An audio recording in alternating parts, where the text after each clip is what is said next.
Would you like to know the secrets of how we convert 95% from valuation to instruction? We're Sam and Phil from Firewave, and we're going to tell you anyway.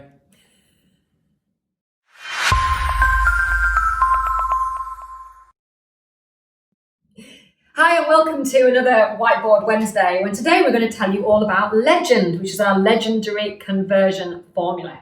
Yeah, and I'm sure you all have a diary full of amazing, high value, highly qualified valuation appointments. But how many of those do you win? So what you think about is when you first go through the door, what's the first thing that you do? Do you whiz around the house really quickly and point out everything they need to do and then sit down and say it's worth around this? Because we'd have a challenge on that, and we'd suggest that you sit down with them and just listen. So have an idea in your head of exactly what you want to find out. What do they do for a living? What do their kids do? What do they hope to achieve from the sale? What are their current challenges? What are their fears of moving? They have a lot to tell you because when you're thinking about moving from a high value home, you haven't normally decided that in a very short time frame. It could have taken you weeks, months, or even years, and sometimes decades to decide to make that move, isn't it? And so you need to listen to that story, and that's the first L of our legendary conversion formula. Actually, have to listen. The most important. It's the most important by a mile. In fact, if all you do for half an hour to an hour is listen, you are far more likely to win the instruction than if you don't, if you do telling. And listening, which I wasn't doing then, isn't waiting to speak. Which there's a huge difference. Yeah, it takes a while to learn it. Well, you've got loads to tell them, haven't you? You feel like you've got lots of yeah. I mean, I've got 30 years in the industry to tell them. I can't do that in an hour and a half. So what I need to do is listen to what they're saying, so I can then customize what I say so it fits that perfectly. Which brings us on to explore. This is a really difficult one, I think, for agents to get right, because you've listened to their tale of woe or their plans or their excitement, and now you're going to have to dig into that a little bit more, because they could say, well, we're downsizing. Well, what does that actually mean to them? What does downsizing mean? So you need to unpick that. You need to actually ask strategic questions in a very sensitive way. So one question we try never to ask is, why are you moving? Why don't we ask, why are they moving? It can open up a barrage of sadness and tears. You don't know. I mean, the answer could be very sad. Yeah, and we've been through this before, and there are very simple questions you can ask, which the answer is exactly the same. How long have you lived here? That will open up the book. Yeah, because they like to say, well, we've only lived here a year, it's not right for us, or we've lived here for 30 years, this is a big decision for us.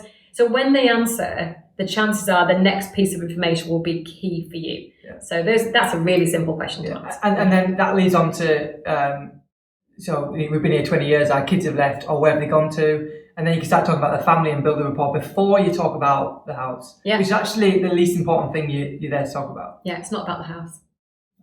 Okay, so that brings on to the G of Legend, because there is a G. There's no D in Legend, by the way.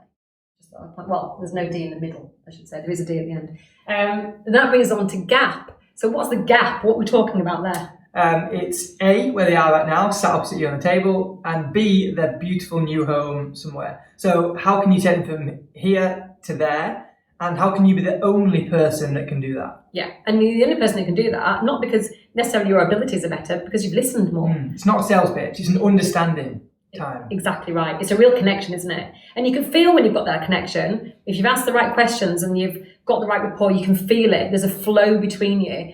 And it's something that once you've got it, you won't lose it. And by the end of it, you've converted. You just don't know you have.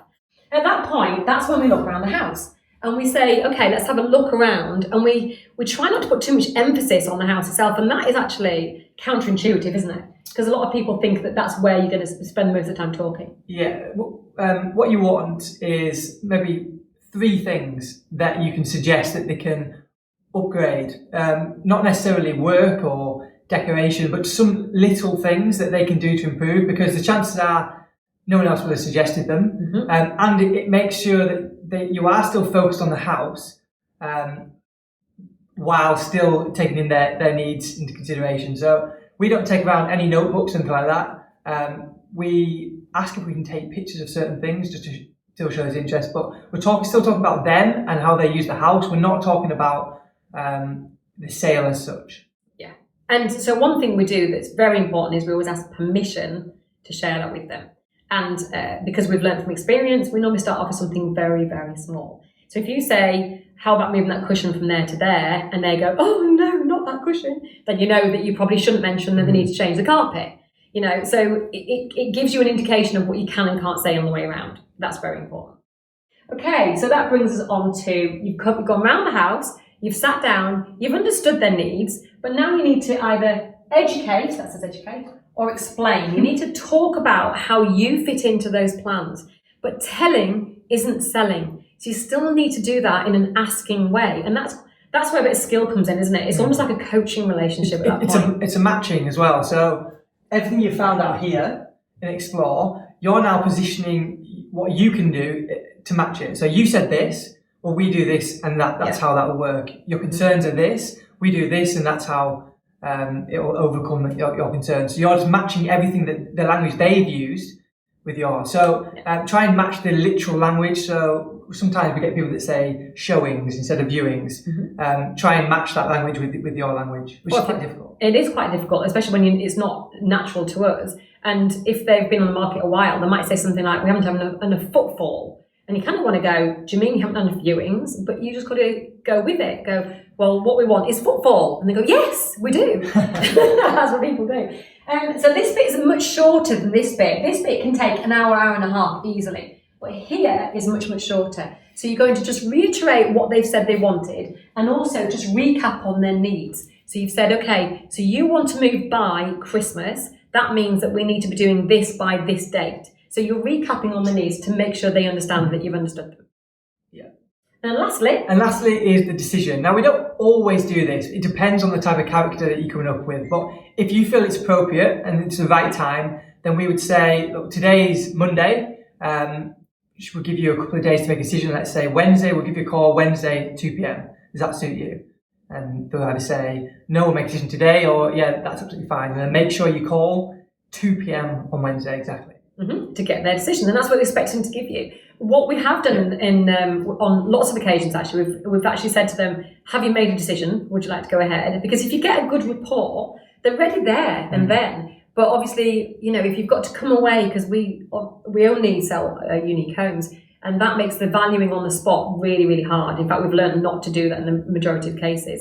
So you've already put a bit of distance between you and them anyway. So you're going to have to try and find a way of clawing that back again so nobody else sneaks in between and takes that from you. If they're already on the market, it's a lot easier to ask for a decision there then. Because the price is there, you've already had an open conversation about the price.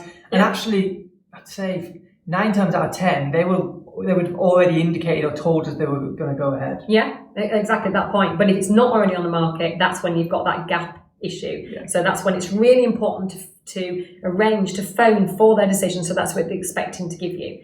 And that way you don't have this kind of, still thinking about it for ages and ages, because that's the bit that takes up all our time and energy, isn't it?